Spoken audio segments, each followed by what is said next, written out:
Здравствуйте, дорогие зрители! Надеюсь, что вы регулярно смотрите наш эфир, потому что вы ответственные люди и хотите действительно узнать себя. В прошлый раз мы с вами говорили о гормонах счастья, и я сказала, что общее их действие – это антистрессовое действие, а у меня очень многие клиенты жалуются, что они постоянно в тревоге, что они в стрессе. И мы с вами разобрали, почему этих гормонов мало. То есть мы обратили внимание с вами на пищеварение, на наш микробиом. И я хочу рассказать об одном факторе, который меня, что называется, глубоко потряс.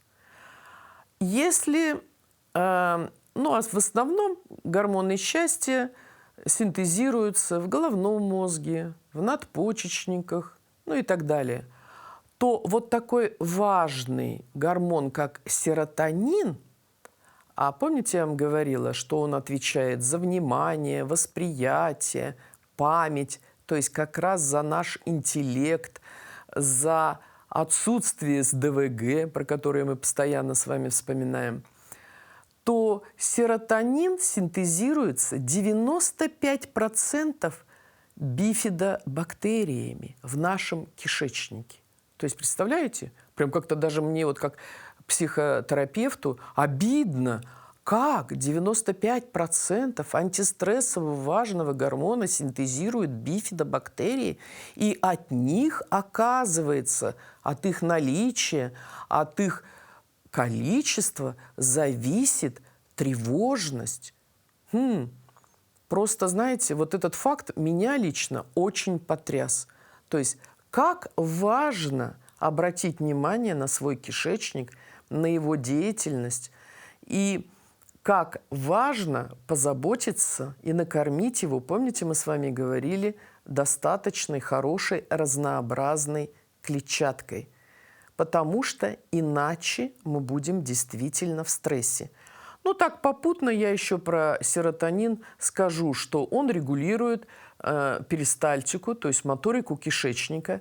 И поэтому те, кто страдает запорами, извините, вроде бы как не очень по теме, но это очень важно, значит, тоже очень мало бифидобактерий, то есть очень мало синтезируют серотонина. А вот следующий факт, я думаю, что это вообще потрясающий факт, и он просто, каждый должен об этом знать. Сейчас очень сильно распространяются такие старческие заболевания, как синдром Альцгеймера или же паркинсонизм. Я думаю, что вы сталкивались в своей жизни с такими случаями. Так вот, все становится таких случаев больше. Да, правильно, объясняют тем, что продолжительность жизни наша увеличилась. Уж не настолько, понимаете? А в чем дело? А почему этих заболеваний становится больше? И я думаю, что еще больше, если люди, опять же, не сконцентрируются на здоровье своего желудочно-кишечного тракта. А дело в том, что желчь, которая у нас образуется в течение суток довольно в большом количестве, до 700-800 миллилитров, то есть чуть ли не литр желчи у нас образуется ежедневно. А желчь – это не только холестерин, не только желчные кислоты, а еще и токсины, которые печень очищает, и от которых освобождает наш организм через кровь. То есть кровь фильтруется, и вот эта вся гадость, что называется, концентрируется в желчи. Желчь у нас помогает переваривать жиры, она эмульгирует жиры, то есть разбивает на микроскопические капельки, которые уже доступен, этот жир в таких вот маленьких капельках доступен пищеварительным ферментам, а без желчи это невозможно сделать. Но также, благодаря тому, что все это попадает потом в кишечник, выводится наружу. Но, оказывается, организм не может разбрасываться таким ценным веществом, как желчь. Поэтому 80% желчи возвращается обратно в кровь. из кишечника. И именно вот эти яды и токсины нейтрализуются нашим микробиомом, и в частности бифидобактерий, про которые я вот прямо отдельно специально подчеркиваю, их называю как главных героев нашего микробиома. И если бифидобактерий достаточно, то действительно желчь полностью очищается, она становится не ядовитой, и она возвращается обратно к нам в организм. А если их мало, то тогда токсичная, очень вредная желчь возвращается обратно, и мы сами себя травим. И самый поэтому чувствительный к токсинам и ядам орган – это головной мозг. И мы сами его отравляем своим, знаете, бездумным, безответственным отношением к желудочно-кишечному тракту. И поэтому мозг начинает деградировать, и в нем развиваются вот так называемые старческие нейродегенеративные заболевания, как старческое слабоумие или вот эта тряска и так далее. Нам гормоны счастья нужны в первую очередь как антистрессовые гормоны. А как же стресс действует на нас? Это всегда такой самый, наверное, актуальный тоже вопрос. Что такое стресс и как его избежать? Ну вот как избежать мы уже немножко поговорили с вами, да? А вот теперь что такое стресс? Стресс – это реакция организма на какие-то трудности, которые возникают у нас иногда краткосрочно, а иногда очень длительно. Что же происходит? Вот любой стресс вызывает спазм. В первую очередь спазм сосудов, а во вторую очередь спазм мышц. Я думаю, что многие читали художественную литературу или слышали, что человек умер от инфаркта, когда что-то неприятное с ним случилось. Да? Что это такое? Это был спазм сосудов сердца. Или сердце разорвалось от непомерного счастья.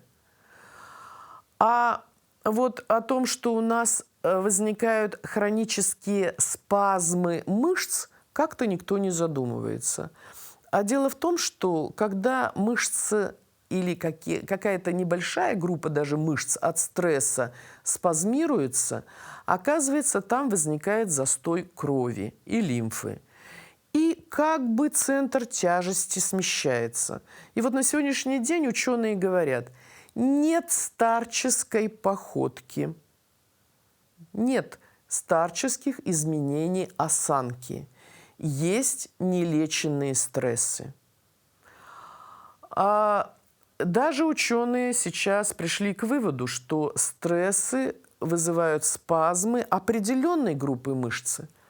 Вот стрессы страдания какого-то, они вызывают спазм мышц передней поверхности тела. А стрессы, связанные с перегрузками разными, допустим, не сопровождающиеся горем, страхом, вызывают спазм мышц задней поверхности тела. И вот одни ходят, что называется, откинувшись назад, и пузо вперед, и пузо почему-то начинает расти, да? Называют тип фигуры яблоко в таких случаях. А другие, наоборот, начинают сгибаться вперед, появляется так называемый вдовий горбик на спине, вот. И вообще многих потом к старости очень сильно скручивает вперед. Это все связано с тем, что спазм этот хронический.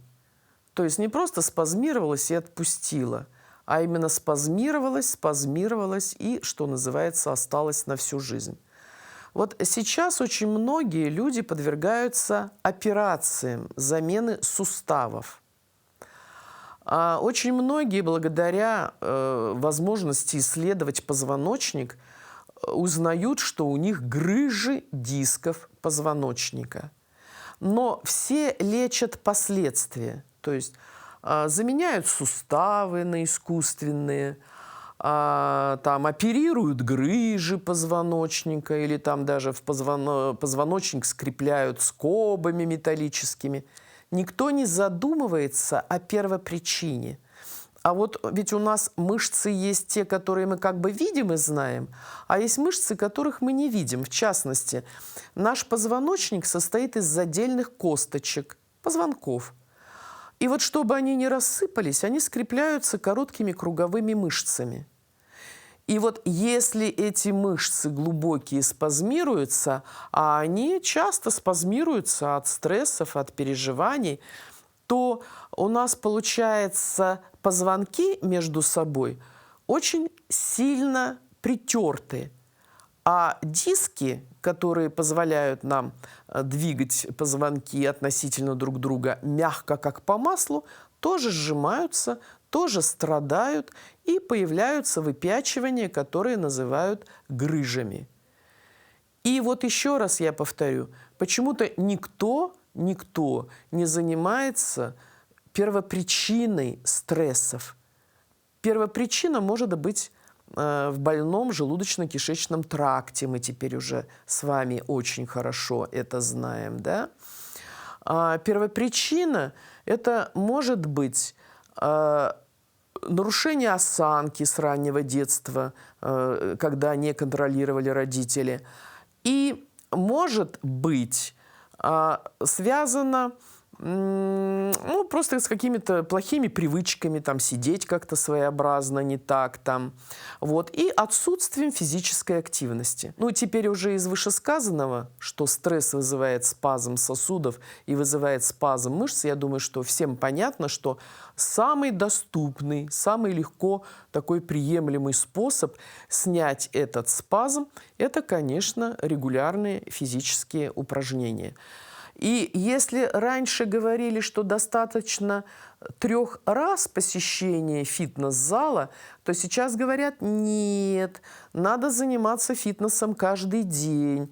И не только ходить в фитнес-зал, но и еще и заниматься дома. Я выяснила, что самым эффективными занятиями по снятию мышечных вот этих вот блоков – это приседания. И даже сейчас уже ученые вывели количество таких приседаний, что нужно в первой половине делать 25 приседаний, и во второй половине дня тоже делать 25 приседаний. Но сразу хочу сказать, что просто приседать и даже держаться, приседать, держась за стул, это вредно.